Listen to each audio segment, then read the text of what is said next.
Assalamualaikum. Okey, hari ni saya berada di Janda Baik dekat di Manggis, rumah Datuk Ya Aida. Ada syuting filem tapi saya terlibat 2 scene je lah. Okey, jom kita tengok. Okey, sekarang ni kita berada di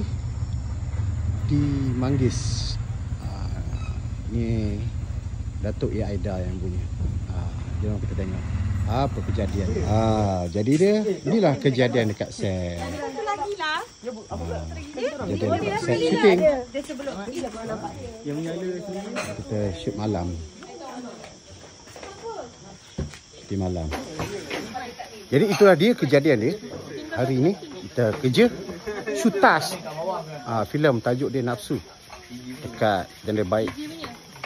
Nanti kita tengok footage yang lain pula. Okey. Syutas. Kita set up dulu moonlight. Kita set up moonlight dulu. Hari ni kita bersama dengan Aisyah Hasna. Oh my god. So kita orang berduet hari ni. Kita orang jadi lelaki bini. Yes, commercial break. Alah, kau ni pergi. Okey, habis dah kerja kita settle, so kita dah boleh balik. Esok nak pergi Kedah pula. No, pergi utara. Nak pergi utara pula. Nak pergi utara. Okey, alhamdulillah syuting pun dah habis. Jom kita gerak balik KL.